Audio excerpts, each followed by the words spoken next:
Welcome to Making More Money for You with Magnus Carter. Whether you feel that you don't have enough money to start investing or are under the preconceived notion that investing is only for the wealthy, Magnus and his expert guests are here to help you. Now here is your host, Magnus Carter. Hi, everybody. Welcome back to the show. Actually, welcome to the show this week. Sorry about that. Yes, I'm your host, Magnus Carter. You're on the Making More Money for You show on Voice America Business. Last week, we had an amazing guest. We had Charles Reed, from a certified CPA, tax advisor, and everything, starting to get us out. A lot of tidbits on starting your own business. Plus, he also gave a free gift if you listen to the show. The details are in there, so go check that out. This week we have a completely different type of show. It's working on your personal life, as well as working in the financial world. With me, I have JM Ryerson. He is a mindset and business coach at Let's Go Win 365. Welcome to the show, JM. Thank you, Magnus. Appreciate it, brother. Good to be here. Excellent. So, as you know, what the show is, oh, excuse me, about the show is it's about helping people find ways to make money for themselves. And one thing that we don't always are actually in the best frame of mind is actually getting in the mindset of actually making money. Am I right? Yeah, 100%. You know, you hear the words abundant mindset and scarcity mindset. And so often when it comes to money, people have a scarcity mindset. And in large part, it's not their fault. It's just kind of how they were raised, that money is scarce. And it's such an interesting topic. And I can speak very, I can relate to it because I grew up that way. Some of the hard wires that were given to me from my parents when it came to money weren't necessarily positive. So it is an interesting idea where money is it's something that's created. And if you have the proper mindset, you can create a lot of it. And it can be an amazing tool. But if you have a scarcity mindset, you don't think there's a lot of it out there, you probably will fall into that category. So in my opinion, when it comes to making money, when it comes to making scalable and a lot of money, it does come down to your mindset and where you fall. So it is something that you need to be cognizant of. It's something that some people are really, really well versed in having an abundance mindset, and a lot of others don't. And I guess one of the things I would say, Magnus, is it's not your fault. It's just part of how you're raised, and sometimes you have to put a little work on it. Well, that is actually a great segue of what we're going to get into in a little bit. But can you tell us how you got into mindset and coaching, business coaching particularly? No one, unless you did, is nobody really chooses. It's like, oh, I'm going to be a coach. I know exactly what I'm going to do when I get out of here. I'm going to be a coach. I'm going to help these people. I'm going to do this, do that, But how did you get to where you are at now? Yeah, it's a good question, brother. And it all started with I built 3 companies in the financial service world. And one of the things that I really knew a lot about, or what I was good at, was leadership and building teams. If you were to ask me anything really financial related in terms of, how does an annuity work, life insurance, stocks, bonds, mutual funds, that wasn't actually something I was all that interested in. But what I did know was building distribution. And one of the things that I found that I just fell in love with is helping people perform at their highest levels. And so when I found that, I just kept diving more and more into it, realizing that the more I grew, the more I could support others in their growth, the more I could influence people to, again, succeed on a high level, whether it be an athlete, an executive, just someone running the solo entrepreneur. It all came down to some basic habits, and I just love the process. So that's how I got into it, man. And once I wrote my first book, Let's Go Win, for my kids, the lady I was working with said, "Man, you're selfish." And I said, "What are you talking about?" She said, "If you only share this book with 2 human beings, you're selfish." And I said, "All right, lesson learned. Let's go ahead and publish it." And brother, I've just never looked back. It's just been such a fun ride helping people along the way. Absolutely, I can attest to that, and it's funny how we actually get into writing books. It's you don't really set out to do it, or it's like, okay, I wrote this book. Okay, what do I want to do with it? And it was actually it was given to you as great advice, which we're actually going to start getting into right now. Is the person you surrounded yourself with had a positive outlook on it and pushed you to do that. Now, if there were other people or someone else that read that, would you have published a book on your own? Yeah, that's a good question, man. I mean, I'd like to say that yes, I would have, but truth be told, that's all hindsight. I don't know, Right. man. It wasn't on my radar, and in large part, it's fascinating because I grew up where you're not supposed to talk about yourself. Stay humble. Right. That's kind of the lessons I was taught. But actually, it's kind of selfish if you're not talking about your victories, if you're not sharing some of the successes that you have so that others can also share in those successes. So, Magnus, I would like to think that I would have eventually, but I'm really glad that her name's Danelle. She gave me a nice little kick in the rear and set me on a path that I'm so happy for to have that opportunity. It was always there. I just didn't think of it that way. And I'm glad she kind of gave me that swift kick. Oh, wow, that is really great news because even though we're in constant contact with people, well, we're starting to get back into constant contact with people because of the year and a half to 2 years of solitude, if you will, of just staring at four walls and a Netflix screen. It's it's getting back out there into the world now. The world is starting to come back alive. It's starting to actually populate itself again. You're starting to see people outside, and uh, how important is it to actually start associating with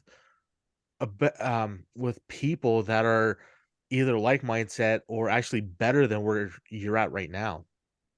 Yeah, one of the biggest lessons we all have probably heard at some point, and we need to check in on a frequent basis, is you are a direct reflection of who you spend the most amount of time around. And I know when I looked in the mirror about 15 years ago, I didn't like what I looked back at in terms of the people I was hanging around. They weren't exactly lifting me up. And in my opinion, people either lift you up or they bring you down. And there really is no like plateau or stagnant Mhm. spot when it comes to the people you're around. And the people I was surrounding myself, I wasn't lifting them up. They weren't bringing me up. In fact, we were just kind of bringing each other down. And when I looked and said, wow, some of these people are really close to me, that meant that I had to set up some boundaries. I had to go upgrade in terms of people that would really push me, get me out of my comfort zone. Because truth is, when you're growing, you're not comfortable. So Right. every time that you feel uncomfortable, congratulations, you're growing. But I wasn't in that space at that time. And since on a yearly basis, I'm always checking in. Who am I surrounding myself? Are they pushing me? Are they helping me become a better version of who I am? And conversely, am I also doing that for them? So it's a huge part, Magnus. And those couple of years that we weren't able to be around people and feel that energy, that was tough on a lot of people mentally, physically for a lot of people. And so to be able to be back around those people, really feeling that energy, it's so vitally important. Okay. Well, you did say that you were noticing that people were bringing you down and whatnot. Were there some key signs that you've actually seen this happen with the people that you were interacting with? Because maybe some of the listeners out there or that listen to this think it's happening, but they're not quite sure of what to look for. Yeah, it's a good question. And the first sign is, are you negative on a frequent basis? When it comes down to, are you seeing the world, the glass half full, or are you seeing it half empty? If you notice yourself falling into that trap, and again, a lot of people during the pandemic I'll speak to, they were not only the people that are hanging around or associating with, but they were watching the news all the time. Mhm. Well, here's a news flash for you. The news is not here to lift you up. It's not here to make you feel better. It is legitimately here to make you see nothing but death, destruction, and mayhem. That's what sells TV time and newspapers. Not that they're that prevalent anymore, and magazines, but it's all negative. So if you're finding yourself being negative on a frequent basis, you have a pretty good idea that you're not around people that are lifting you up. The other thing is, if you notice that you're not taking care of yourself, your mind, your body, your soul on a daily basis, that should be a pretty good clue that I'm not giving myself the self-love that I really require to show up as my best version of me.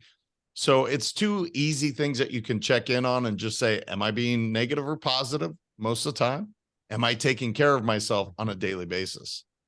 Okay. With these items, what we just talked about, exactly, that's all taught in the business side of things. We're constantly being trained or talked about, or constantly going to workshops, if you will, about that in the business world. But what makes people not take those lessons in the business world and apply them to real life or outside of or life in general? You know, it's interesting, man. And I'll speak to my female clients right away. I'll ask a question to every time a female walks through my door, and I say, what have you done for yourself today? And their first answer is, I took care of the house, the kids, my spouse, the job, and their list is about this long before they ever mention anything about themselves. I don't know why. I'm not sure where that started, but it's something that they are constantly giving to others before they take care of themselves. Well, the problem is it's actually the most selfish thing you can do, because there's a real shelf life to how long you're able to sustain that. To stay at the top of your game, you have to take care of you first. And the biggest analogy that I can use is when you're on an airplane and they say, if the cabin pressure goes down, well, who are you supposed to put the mask on first, yourself or the child? You're supposed to put on yourself first. On yourself, right? Same way in daily life. You need to be taking care of you first so you can show up as the best version of you.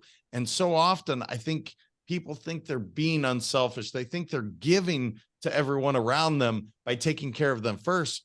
But the problem is the shelf life is not long and you're going to burn out.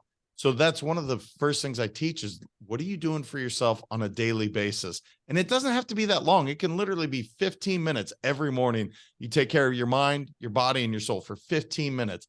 Just start there and then watch how you feel. Watch how much more energy, watch how much more bright, and you just have so much more passion towards life than if you're taking care of everyone else first and kind of drudging through the day.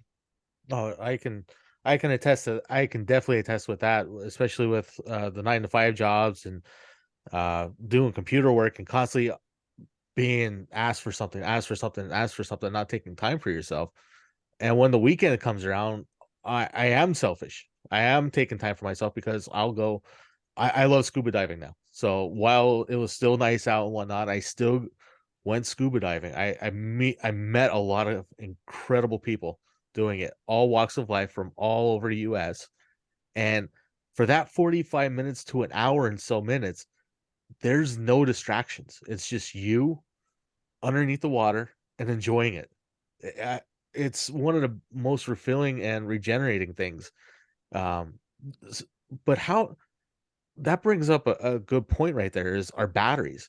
What are some of the signs of our batteries actually going down that far before we actually notice anything? Yeah, man, it's a good question, and you'll feel it. You feel when you're not up feeling your best, when you're literally dreading getting up and going to work, or when you're just not as sharp. It's something that we all know, and yet when we get in this vicious cycle of not doing stuff for ourselves, whether that's kind of the hobby side of things or the adventure side of things, that's when you know, hey, it's time to give back to myself. And it is interesting, even the words we say, I'm going to be selfish and take care of myself. I actually want people to think of it differently. I'm going to be unselfish and take care of myself so I can then give to you. It's just such a fascinating twist on things. If you can just look at it differently and say, when I go out and I go play golf on a weekly basis, let's say that's somebody's thing. That was my thing for a long time. I was in a better mood. I was a better father. I was a better husband. I was a better employee. And all it was me getting out one day a week, playing 4 hours of golf. So if I'm showing up as a better employee, father, husband, why wouldn't I do that on a weekly basis? Because it doesn't matter when I hear people say, I worked X amount of time. Well, that's fantastic. What did you actually accomplish? If you just put in hours but didn't accomplish anything, who cares? But if you can accomplish more in less time, you're happier. Happier people are more productive. They've done plenty of studies. I won't bore you with all that. That's where you just want to check in. Am I filling that happiness bucket? Am I being fulfilled spiritually? Are these things happening? Because if I am, I should show up as the best version of me in all walks of life. Okay. It's funny you said that, because a couple of weeks ago when I had Tommy Breedlove on the show, we discussed the same things, but he did things differently. He actually has it segmented down to each part of what we're just talking about is the spirit, his mind, his physical body.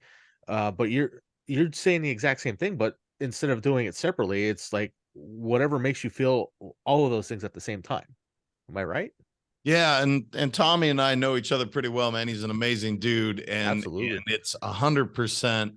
The 3 boxes I want people to check off are the mind, the body, and the soul. Okay, there's 7 total areas of life that you should check in on. A relationship box, obviously your overall health box, your adventure box.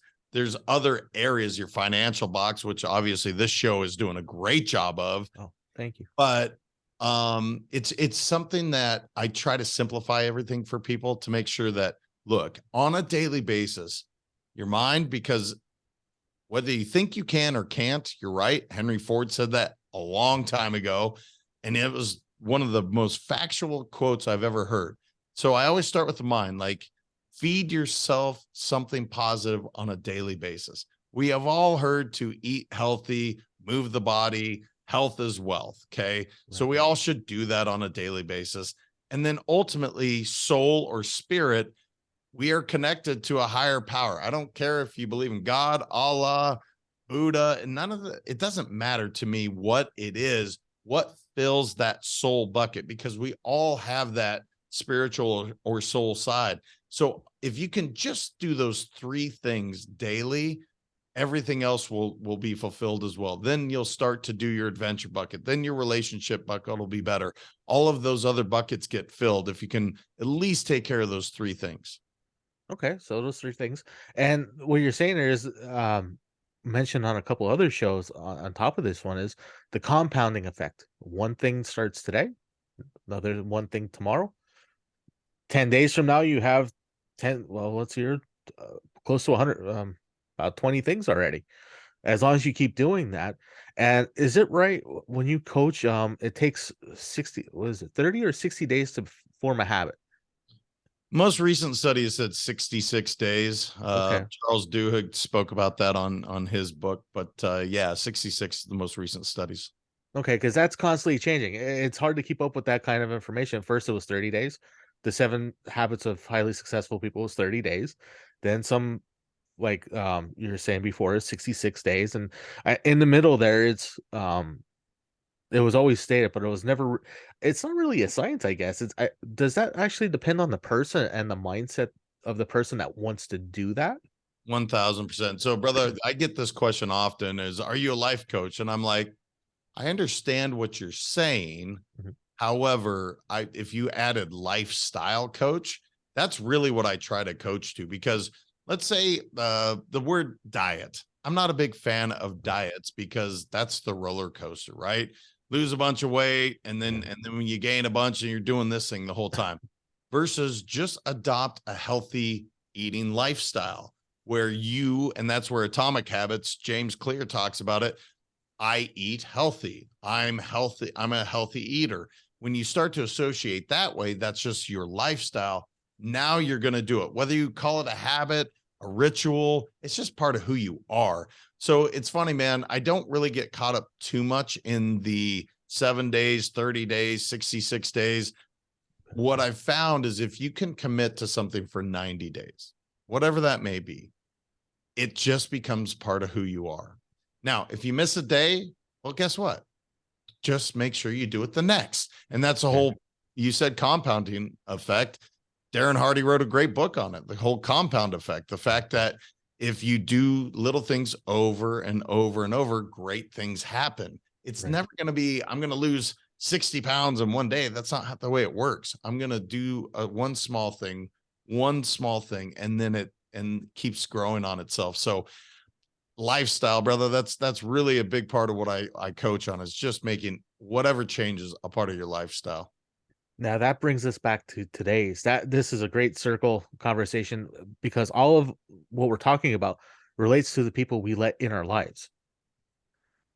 And one thing that we were going to talk about for the last part of the segment here is, what are some other items that we can actually check off our list for signs to look for when we're actually interacting with the people we do on a daily basis? More or less mental checks for yourself. It's like what to take note of. Like you said before, is, am I more negative? Am I happy even being around these people? Does my work suffer? What other areas, or what other tidbits that we can use for this part of the show before we go into the second part of the show, is actually how to build better relationships with newer people? Yeah. So quick check-ins that you can always do is ask yourself, why do I think this way?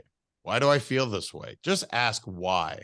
Why am I feeling this way? Why do I think this way? And then I like to write about things. That gives me clarity. It lets me brain dump. It lets me get all of the emotions out of it, so I get some real clarity.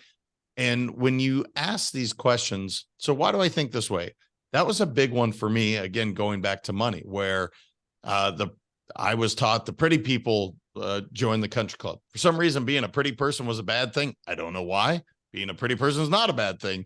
But those were the comments that I could hear my dad saying, that I could hear my grandfather saying. And so I would just ask myself, why do I think that way? Well, I learned it from my dad, who learned it from his dad, who learned it from his dad. Well, he grew up during the Depression. These are negative thoughts around money. Why I would adopt that, 60, 80 years later doesn't make a lot of sense. But those hard wires are strong. So just asking yourself, why do I think that way?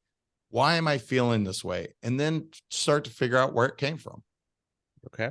Yeah, like you're saying, they didn't, during those times, it was very hard to adapt, and you had to be that way, or you were going to be swallowed up by anything and not being able to support your family.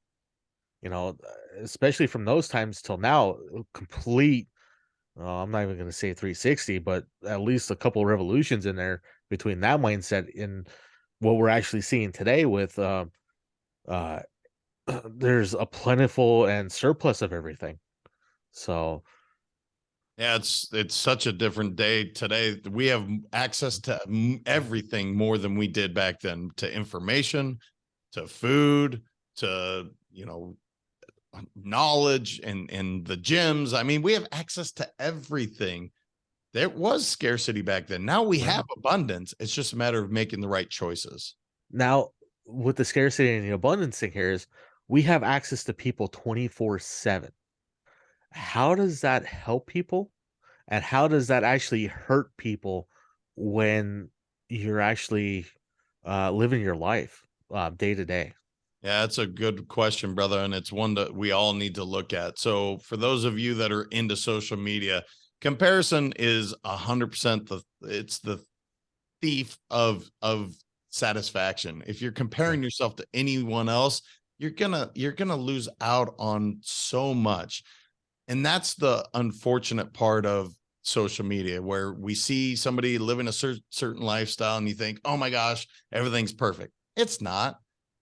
No one has a perfect life. Everybody has ups and downs. That's the real life. So it really comes down to filtering what you allow in. The beautiful thing about having access to so much information is that there's not a question that we really ever need to go to a library to anymore. We have it right on our phone. Right. The challenge with that is we have access to all of these things, and not all of them are positive. So filtering that, Magnus, to where it's positive, to where it's lifting you up and not bringing you down, that's the responsibility of the user. And you have to make sure that you're clear on your agenda. So for instance, I don't watch the news. I certainly don't watch the news in the morning, because I don't want CNN, Fox, CNBC. It doesn't really matter. I don't want them to be running my agenda. I want something positive to be running my agenda. I want to seek out inspiration because I want to inspire others. So you can't feed your mind negativity and expect to be coming out on a positive side. You need to be feeding it positivity so you can do that. Oh, I've also noticed, building on that, is anything that was negative. The one job I used to work at, we had CNBC, we had CNN on one side, we had Fox News on the other side. Constant negativity at 6 o'clock in the morning. It was getting that bad at the job. I was actually starting to get anxiety because it was constantly on the loop of every bad thing that was happening in the world in stereo, plus on top of doing the work stuff. Yeah, and you're not alone, man. I mean, look, if you're not getting out and you're not doing something to fill that bucket. So again, just getting outside and getting vitamin D, just getting outside to nature and getting back to where we came from. We are energetic beings. It's just a fact. That is not woo-woo. That is, we are all energetic beings. So we need to replenish our energy. And all of these things that are electronic, that aren't necessarily feeding that, they're going to take away. They're not supporting your growth. And just being mindful of that. It doesn't mean it's evil. It just means you need to be mindful of it and watch how much intake of that you're getting. And with that said, it's almost break time, JM. I can't believe we already went through this half of the show, and we did discuss quite a lot of topics in such a short amount of time. We covered a lot of helpful information out there when we're actually looking to allow people in our lives and what to look for the benefits or the negativities out of it that's actually taking things away from our lives. And we're going to take a quick break, but when we come back, I would like to get into the topics of actually looking for other people and actually starting to find more positive people to start building your team. So everybody out there, this is Magnus Carter with my guest Jim Ryerson from Let's Go Win 365. And we're going to take a quick break. And when we come back, we're going to start talking about getting better people in your life to build that legendary team.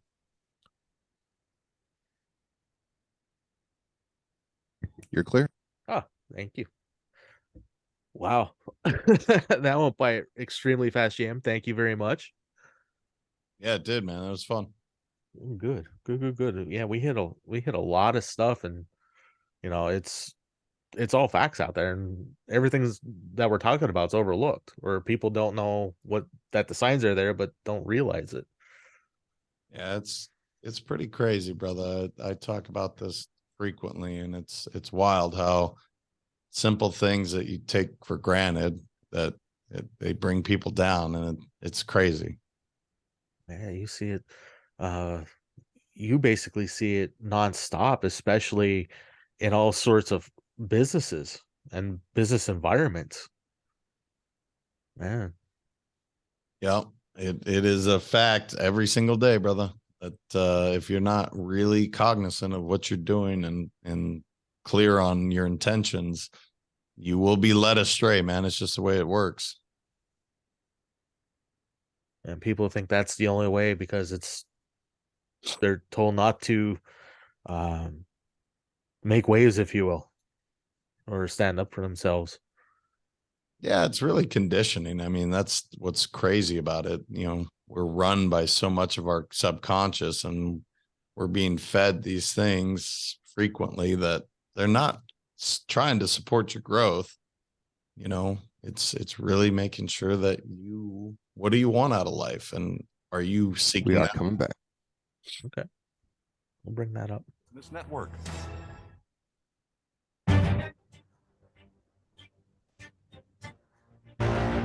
You're listening to Making More Money for You with Magnus Carter. If you have any questions for Magnus or his guests, join us on the show at 866-472-5789. That's 866-472-5789. Now back to the show. Here is Magnus Carter. Hi, everybody. Welcome back to the Making More Money for You show. I'm your host, Magnus Carter.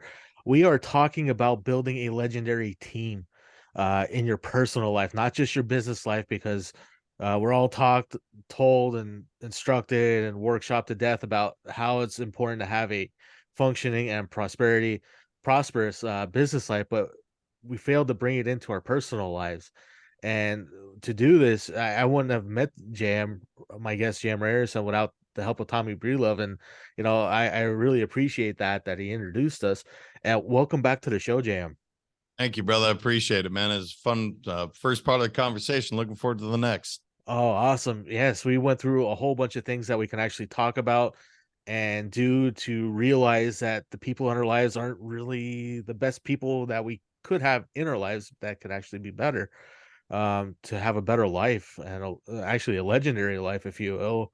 And to do that, we need, even though it feels like we're all living life like an island, or there's people that don't understand this, we actually have teams in place, but it's hard to realize that because we're conditioned that everything we're supposed to do on ourselves. Am I right? Well, I'm not sure where that idea came from, although I've coached with professional golfers, tennis players, and those are singular sports. But the truth is they have a huge team around them. So take a tennis player, for instance. They have a hitting coach. They have their training weightlifting coach. They have their dietitian. They have their mental coach. And so if everyone on that team isn't all rowing in the same direction, really clear on what the intent and purpose is, you're going to have challenges. So the thought that you don't have a team around you, I'm not sure where it started, because we all do, just like you doing this show. Now you're the highlight of the show, you're the host, but then you have somebody producing it. You have somebody making sure that it sounds right. Then you have somebody making sure that it gets out to the right forum. And if everybody's not on the same page, the show's not going to work. So our personal lives are just the same. Our significant other, our spouse, what are our goals? What are our directions when we're trying to parent with kids? What are we trying to do with our kids? When we're talking about whatever our business life is, what are we trying to accomplish, and why is that important? When the team is clear on the direction, people can support it. But if you're not clear on it, you have a lot of infighting, people not supporting one another, and that's when life gets really challenging. Oh, yes. It gets challenging. Fights start breaking out and eventually start resenting each other. And then there's absolutely no progress, and you start going backwards on that as well. Um, it can be a slow process, or it can be a really fast process, but I guess that depends on the people that you're interacting with. Yeah, no, 100%. I mean, just checking in with one another on, hey, why are we doing what we're doing? For instance, if you have kids and let's say they're doing a sport, and maybe one of your son or daughter they don't like doing what they're doing, a good question to ask is, why did you start doing it to begin with? Well, because it was fun. Okay. Is it no longer fun? Yeah, it's no longer fun. Why? And then you start answering the questions. It's funny how everything comes back to just asking, why are we doing it? Why is this important to our life? What is the purpose of it? And when you get clarity on it, everybody wants to row in a direction of happiness. That's the one thing I know, Magnus. Everyone wants to be happy, they want to be healthy, and they want to be wealthy.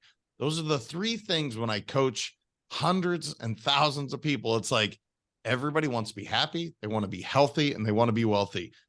And if we just ask some clarifying questions, we really can, but it's a choice that you have to make.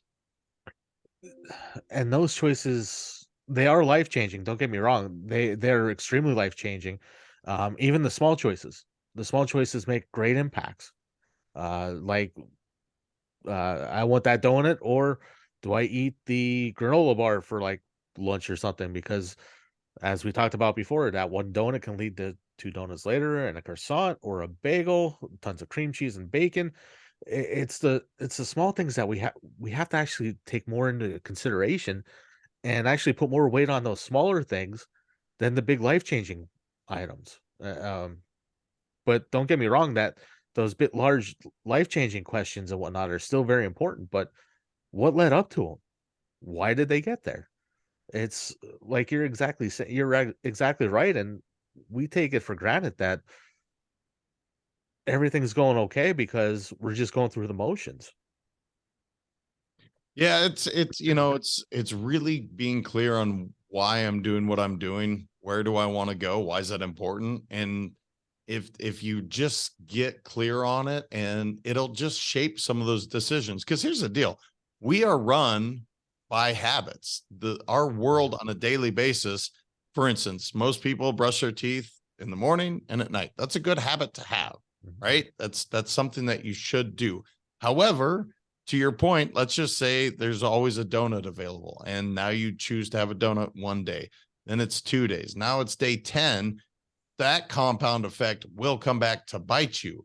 So that would be a habit that's not necessarily supporting your goal of being healthy. Versus brushing your teeth, that's a habit that you want to keep. So it is funny how these small decisions and small choices that we make every single day, hundreds of them every single day, they add up to ultimately the big things. So it is something to be aware of, something to be cognizant of. It's just something to check in on. And it's also, one thing that people can do is have an accountability buddy in place to really check in to say, okay, what are your goals? Why is that important to you? How are you doing on it?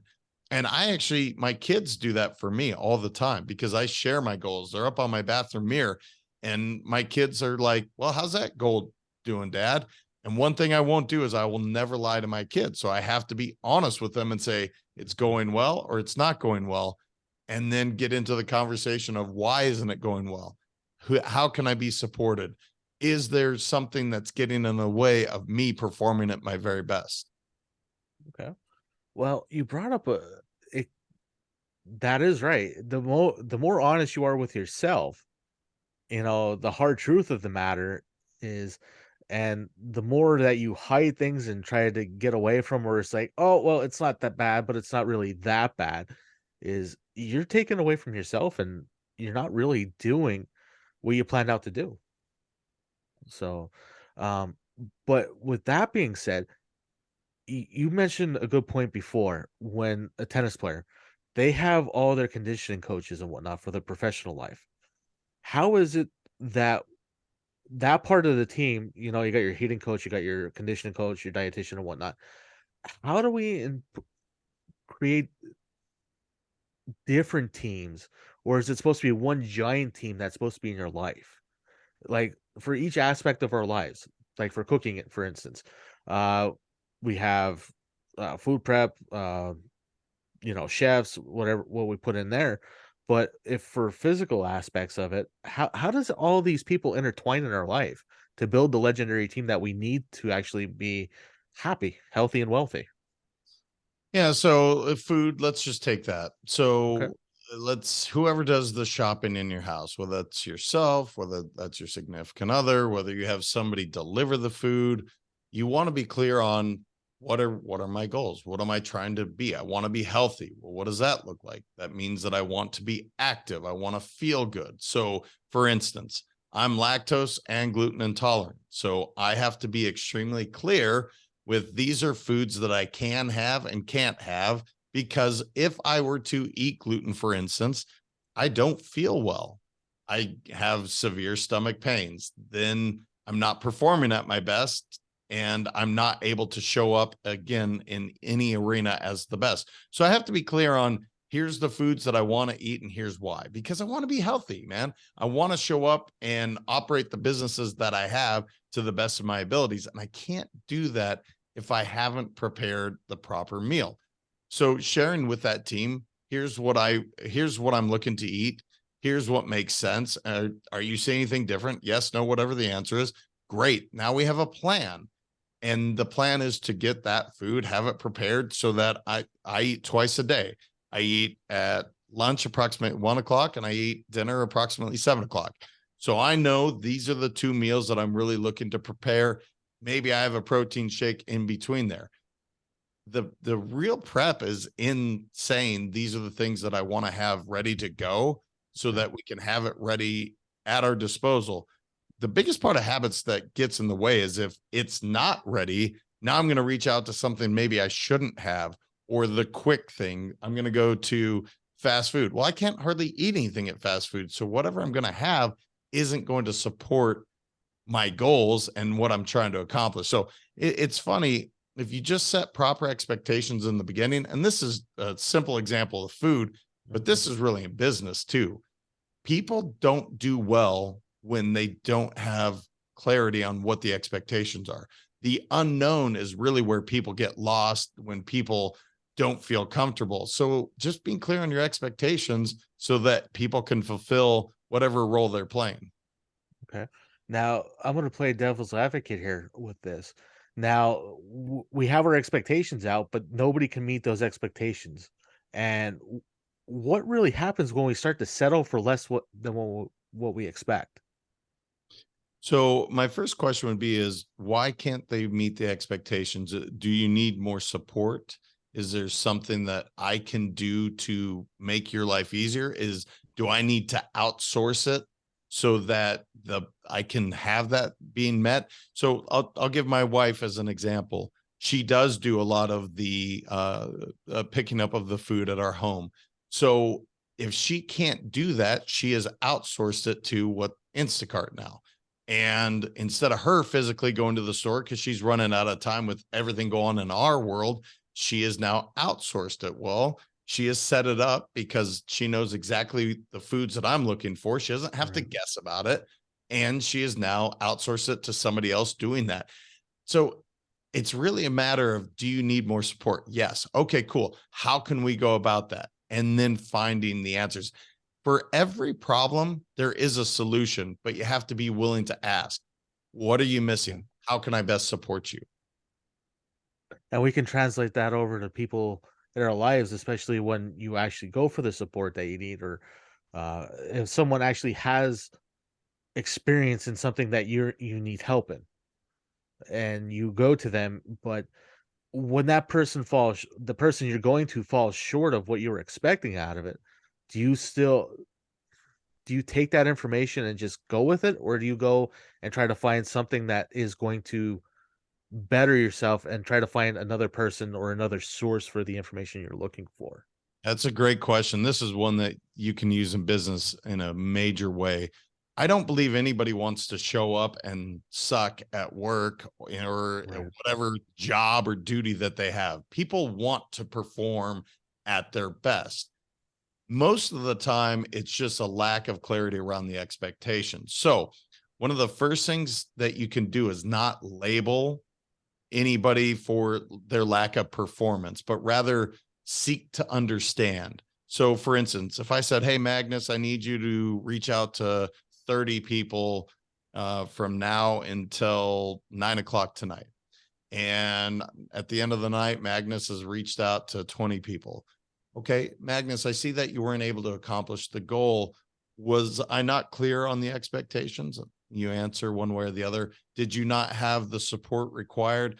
Whatever, there's always an answer in there, because if you had all of the things in line, the expectations were set, more than likely you're going to accomplish the goal.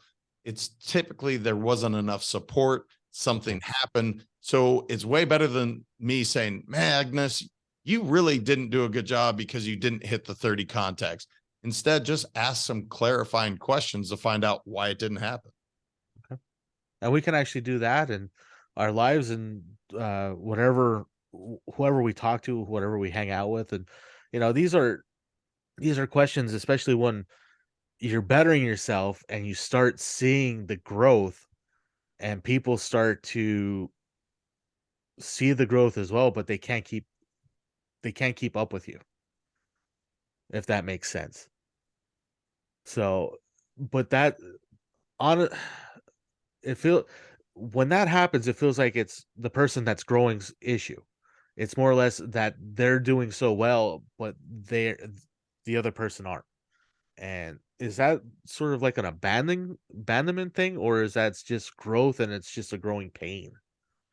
Well, I mean, look, there's giving people an opportunity to grow with you and supporting them in that growth is a huge part. If it's a pattern where somebody is choosing not to grow, choosing not to do better, then it's maybe time to look to upgrade.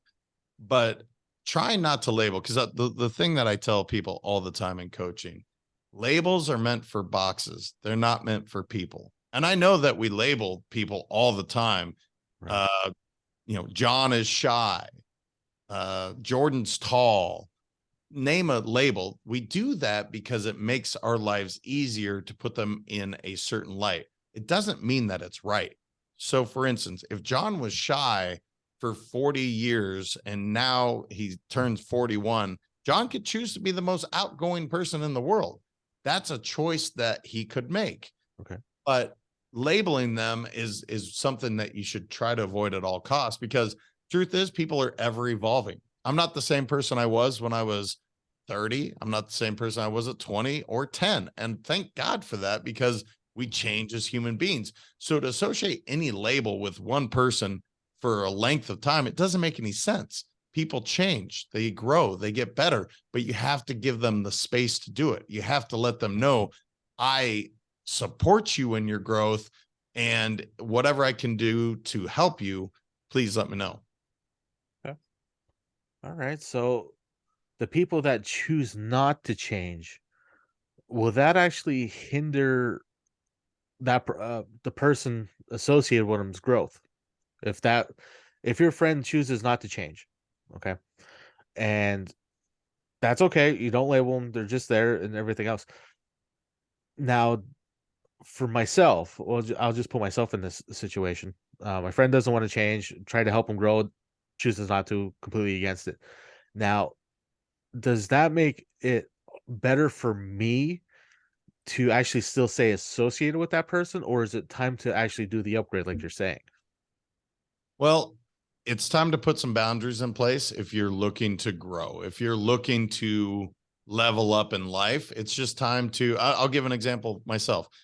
One of my best friends in the whole world, he is very content doing the same job, making the same amount of money, and it's not congruent with the lifestyle I want. I want to continue to create things and build things. I will do anything for him. I will go to the ends of the earth for him.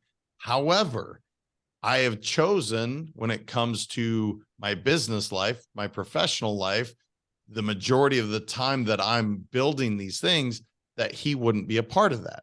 It doesn't mean that I can't have a beer with him and enjoy our time and talk about things growing up and some of the things that we love together. It just means that I'm not going to bring him into the arena where I'm growing, because it doesn't make sense. He's not comfortable in that arena. It's not supporting my growth either. So it's really putting proper boundaries around that. And oftentimes, Magnus, you see this with families, and it's not easy, by the way. No. What I'm saying can be very challenging. For instance, if you have a negative mom, let's just say, that doesn't mean you don't love your mom. It just means that maybe you have to put a separate boundary. For instance, if you need positivity in your life, rather than calling your mom in the morning, maybe you reserve that time for later in the afternoon, once you've done all of your business, once you've done whatever you need to get done. Because for me, that first hour has to be positive. It's just a vital part of me growing. So having negative people in the morning, that first hour, it would make zero sense. And actually, my wife and I have talked about this openly, where I've told her, babe, that first hour, even if you have something really negative, you want to talk about it, if you can just reserve that for after that first hour of my day, I'm more apt to talk about it, and I'll be in a better emotional state. So it's just really putting boundaries around people that may not want to level up with you. It doesn't mean you have to totally cut them out. It just means a proper boundary. Okay. But you would actually definitely determine where to keep them in your life, to keep still part of the team, but not a major focus of the team. if they're important to keep in your life, right? Okay. If my best friend, he's important to me, I love him to death, I'll always keep him in my life. It just looks different than it did when we were kids, where he was always surrounded with me. He was always with me. Now I still get that time. It's just in smaller intervals, and it's not in my business world, because those two worlds collide. Where I'm trying to grow, he wants to stay here. Neither of us are happy when I'm trying to push him and he's trying to pull me down. It's just a matter of those worlds don't collide they collide when they're together. They don't mesh. Correct. Thank you. Right. They don't Okay. mesh. That's exactly right. Okay. That's okay. That's yeah, we have to keep our we do compartmentalize things. We do separate things out. We put them where they're supposed to go, and sometimes it gets a mess and we got to figure out what we want to do with them. What are a couple things? I know we've talked briefly on some of the things that we can do to make sure that the people are benefiting us, but what are some traits and qualities of the people that you actually want to be that you want to seek out and make sure that they're actually being fulfilled so they can actually be more into your life, and then you can definitely prioritize them. Yeah. So I seek out people that inspire me, people that make me feel good about, really growing. Having a growth mindset is a huge part of the people I want to surround myself with. I love to read. I love to talk about books. So I'm looking for like-minded people that are also looking for those things.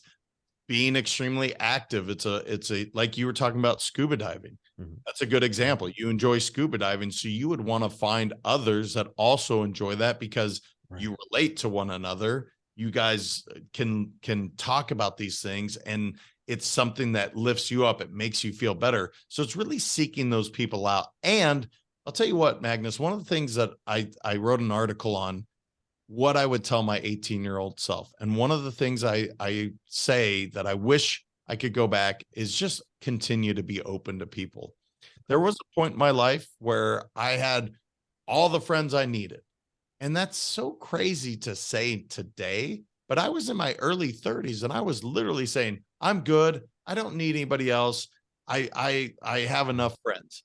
Well, that's insane now, Yeah. say, because I love meeting new people that are doing amazing things. The fact that you and I got to connect and you do this podcast and this show. I love doing these shows. So that would be a collaboration that wouldn't have happened back then because I was closed-minded to it. And so it didn't make sense for me. So that's what you look for, is what do you enjoy, and seek others out that are doing those things, or more importantly, that are doing it at a higher level than you are. Okay. Well, that is some of the best advice we can actually give ourselves and we can actually work on a daily basis. But we have only a couple minutes left, JM. Where can my guests find you in case they want to reach out to you and learn more and actually contact you? Yeah, thanks, brother. I appreciate that. I guess the three places would be Let's Go Win podcast, if you want to hear the show that I do. Let'sgowin.com. There's the free articles on there and the courses that I provide. And then Let's Go Win 365, as you mentioned a couple times earlier before, on every social media platform. If you reach out, you will receive me. It is genuinely me who will connect back with you. So I hope to hear from some of your audience. And brother, I just appreciate it. It was a lot of fun. Absolutely, JM. I'm going to put your links and stuff in the description. I'll get that sent out. Thank you for your time. I know our times in these days and age, it's very precious, and I appreciate all the tidbits of nuggets of great wisdom that you've given us. Thank you, brother. I appreciate it. All right, that's excellent. Well, that concludes this week's show for everybody. Next week I have Bernadette Boaz coming on the show to figure out if I'm the disgruntled person in the company, and how, if I am, how do we fix it? But until then, get outside, enjoy something, meet some new people, and start building that legendary team to help yourself have a better life.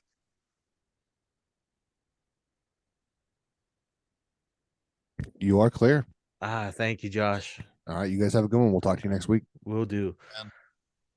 JM, that was an excellent show. What did you think? Yeah, it was good, man. I had a lot of fun. I really appreciate you having me on, Magnus. It was hopefully it brought value to your audience. I know it's not exactly what specific around money, but hopefully they got some value from it. Well, that's the thing. The show's making more money for you, but it's also investing in so many other aspects. So, ourselves are definitely one of the aspects that we have to invest in to actually help either make money or make better decisions. So everything that we talked about today, especially in the realm of personal life, that we're actually taught in business life, actually helps hopefully people understand that you can bring the stuff that you learned in your business life in your personal life. Just leave the work away out of it. No doubt about it, my brother. Well, man, I had a lot of fun. I sure appreciate it. I hate to do this, but I got to run Nope. to my 5 o'clock. Please let me know how I can support it. Once the show goes live, we'll push it out, whatever we can do. Okay, we were actually live today, and I'll get you everything out that you can push out for you. I'll get you the e-card, I'll get you all the links, and we'll stay in touch. Definitely, Jam. Awesome, brother. I appreciate you, Magnus. Have a great one. Thank you. You as well. We'll see you.